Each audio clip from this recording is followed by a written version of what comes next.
Amado Creador, gracias por la belleza y la majestuosidad de la naturaleza que has creado con tanto cuidado y con tanto amor, desde las montañas imponentes hasta los océanos vastos, desde los campos llenos de vida hasta los cielos que reflejan tu gloria. Reconocemos tu mano divina en cada rincón de tu creación. Te pedimos, Señor, que nos des corazones agradecidos por el regalo de la naturaleza. Ayúdanos a ser buenos administradores de esta tierra, a cuidar con respeto y amor las plantas, los animales, los ríos y los bosques que nos has confiado.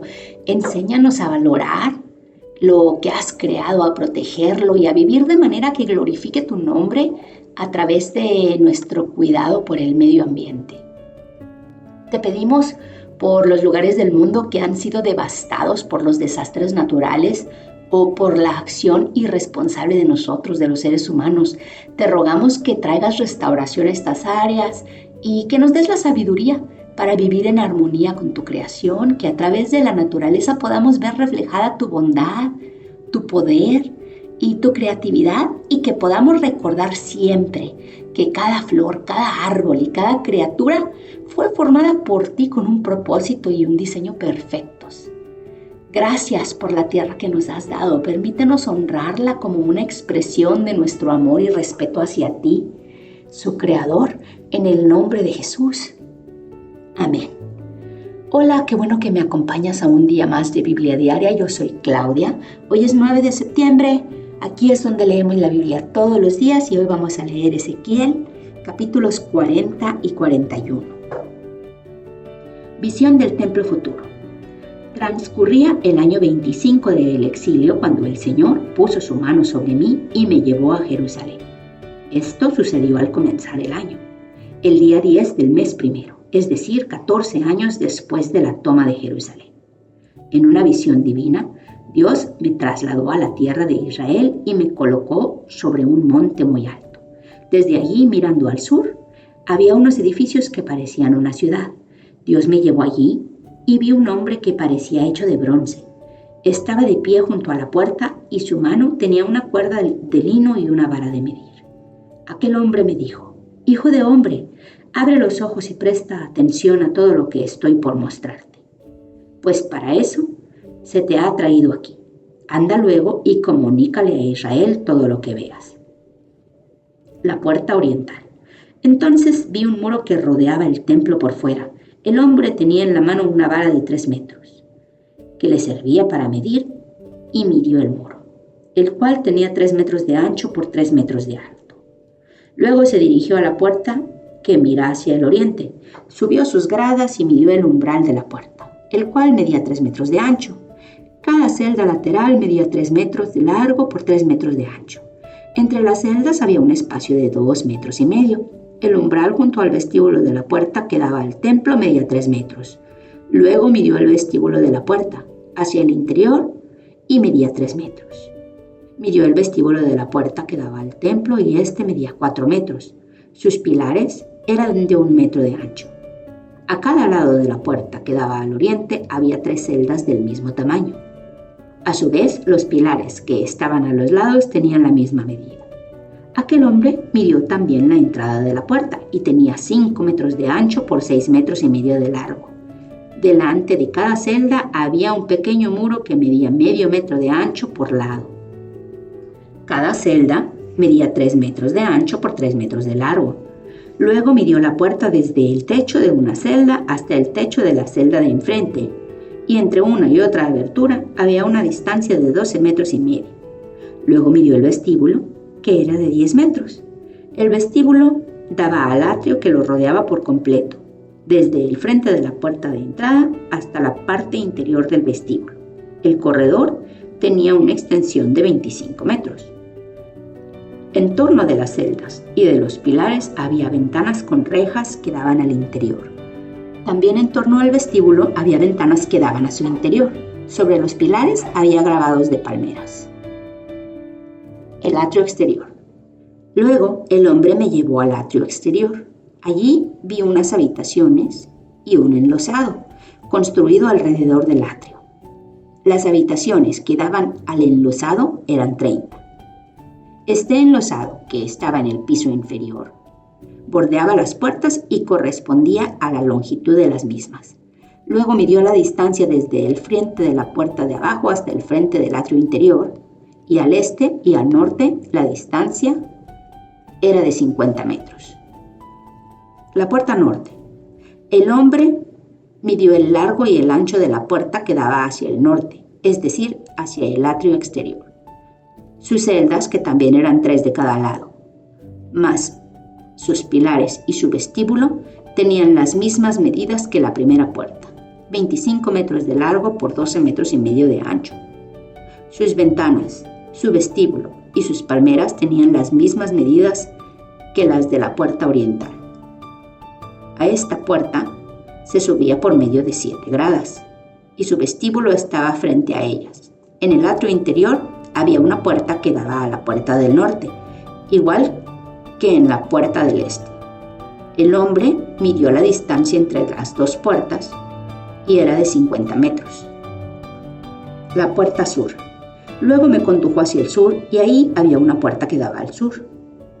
Midió las celdas, los pilares y el vestíbulo. Y todos estos tenían las mismas medidas que los anteriores. La puerta y el vestíbulo también tenían ventanas a su alrededor, al igual que los otros, y medían 25 metros de largo por 12 metros y medio de ancho. También se subía a la puerta por medio de 7 gradas, y frente a ella estaba su vestíbulo. Los pilares a ambos lados tenían grabados de palmeras. El atrio interior tenía una puerta que daba al sur. El hombre midió la distancia entre la puerta y otra en dirección sur, y era de 50 metros. Las puertas del atrio interior. La puerta sur. Luego me llevó por la puerta del sur hacia el atrio interior. Midió la puerta del sur, la cual tenía las mismas medidas que las interiores. Sus celdas, sus pilares y su vestíbulo también tenían las mismas medidas que las anteriores. La puerta y el vestíbulo tenían ventanas a su alrededor y medían 25 metros de largo por 12 metros y medio de ancho. En su derredor había unos vestíbulos de 12 metros y medio de largo por 2 metros y medio de ancho. Su vestíbulo daba hacia el atrio exterior. Sus pilares también tenían grabados de palmeras. A esta puerta se llegaba subiendo 8 gradas. El atrio interior, la puerta oriental. También me llevó al atrio interior, que daba al oriente, y midió la entrada, y medía igual que las anteriores. Sus celdas, sus pilares y su vestíbulo también tenían las mismas medidas que los anteriores. La puerta y el vestíbulo tenían ventanas a su alrededor y medían 25 metros de largo por 12 metros y medio de ancho. Su vestíbulo daba al atrio exterior. Los pilares tenían a cada lado grabados de palmeras y a esta puerta se llegaba subiendo 8 gradas. El atrio interior, la puerta norte. Luego el mismo hombre me llevó a la puerta del norte y la midió. Esta tenía las mismas medidas que las otras. También tenía celdas, pilares, vestíbulo y ventanas a su alrededor y medían 25 metros de ancho. Su vestíbulo miraba hacia el atrio exterior. Los pilares tenían grabados de palmera a cada lado. A esta puerta se llegaba subiendo 8 gradas. Los anexos de las puertas. Había una sala que se comunicaba con el vestíbulo de cada puerta. Allí se lavaba el holocausto. En el vestíbulo de la puerta había 4 mesas, 2 de cada lado, donde se mataban a los animales para el holocausto, para la ofrenda para el pecado y para la ofrenda por la culpa. Fuera del vestíbulo, por donde se subía hacia la entrada de la puerta norte, había otras 2 mesas, y al otro lado del vestíbulo de la puerta había otras 2 mesas. De manera que había 4 mesas de un lado de la puerta y 4 del otro, es decir, 8 mesas en total donde se mataba a los animales.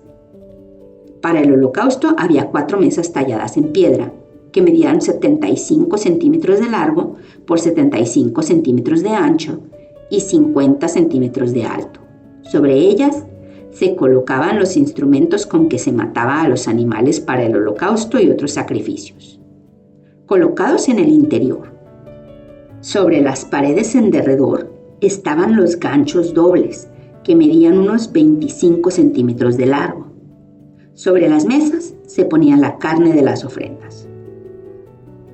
Las habitaciones para los sacerdotes. En el atrio interior, fuera de las puertas interiores, había 2 salas. Una de ellas estaba junto a la puerta del norte que daba al sur, y la otra estaba junto a la puerta del sur que daba al norte. Aquel hombre me dijo: la sala que da al sur es para los sacerdotes que están encargados del servicio en el templo, mientras que la sala que da al norte es para los sacerdotes encargados del servicio en el altar. Estos son los hijos de Sadoc, y son los únicos levitas que pueden acercarse al Señor para servirle. El atrio interior y el templo. El hombre midió el atrio, que era un cuadrado de 50 metros de largo por 50 metros de ancho. El altar estaba frente al templo.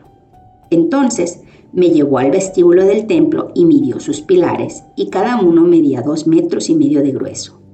El ancho de la puerta era de 7 metros, mientras que las paredes laterales de la puerta medían 1,5 metros de ancho. El vestíbulo medía 6 metros de largo por 10 metros de ancho, y se llegaba a él por una escalera de 10 gradas. Junto a cada pilar había una columna. Luego el hombre me llevó al templo y midió los pilares, los cuales tenían 3 metros de un lado y 3 metros del otro. El ancho de la entrada era de 5 metros y cada una de las paredes laterales medía 2,5 metros de ancho. También midió la nave central, la cual medía 20 metros de largo por 10 de ancho. Después entró en el recinto interior y midió los pilares de la entrada, los cuales eran de 1 metro cada uno. La entrada medía 3 metros de ancho y las paredes laterales de la entrada medían 3,5 metros. Después midió la longitud del recinto interior, que era de 10 metros de largo. Su anchura era de la misma medida. Entonces me dijo: este es el lugar santísimo. Luego midió el muro del templo, que era de 3 metros de espesor. Las salas alrededor del templo medían 2 metros de fondo. Estas salas laterales estaban puestas una sobre otra, formando 3 pisos. En cada piso había 30 salas. Alrededor de todo el muro del templo había soportes que sobresalían para sostener a las salas laterales, de modo que no estuvieran empotradas en el muro del templo. Las salas laterales alrededor del templo se ensanchaban en cada piso sucesivo. La estructura alrededor del templo estaba construida en niveles ascendentes, de modo que a medida que se subía, las salas de arriba adquirían mayor amplitud. Una rampa subía desde el piso inferior hasta el superior, pasando por el piso intermedio. También vi que alrededor de todo el templo había una plataforma elevada que servía de base para las salas laterales. Esta base medía 3 metros de altura. La pared exterior de las salas tenía un espesor de 2,5 metros y entre las salas laterales del templo y las habitaciones de los sacerdotes que rodeaban el templo quedaba un espacio libre de 10 metros de ancho. Las salas laterales se comunicaban con el espacio libre por medio de 2 entradas, una al norte y otra al sur. El ancho del espacio libre alrededor de las salas laterales era de 2,5 metros. El edificio, que por el lado oeste quedaba frente al patio, medía 35 metros de ancho, con un muro de 2,5 metros de ancho por 45 metros de largo. El hombre midió el templo, el cual tenía un total de 50 metros de largo. También el patio con el edificio adyacente y el muro medían 50 metros de largo. El ancho de la fachada del templo, más la parte del patio que da hacia el este, medía 50 metros. Luego midió la longitud del edificio posterior del templo que daba al patio, junto con las galerías de ambos lados, y medía 50 metros. La nave interior del templo, los vestíbulos del atrio, los umbrales, las ventanas con rejas y las galerías alrededor de los 3 pisos, comenzando desde la entrada, estaban recubiertos de madera por todas partes, de arriba a abajo, Todo estaba recubierto, incluso las ventanas, desde la entrada hasta el recinto interior, y alrededor de todo el muro, por dentro y por fuera, en el interior y el exterior, se alternaban los grabados de querubines y palmeras. Cada querubín tenía 2 rostros, uno de hombre y otro de león. Cada rostro miraba hacia la palmera que tenía a su costado. Alrededor de todo el templo podían verse los grabados de estos querubines.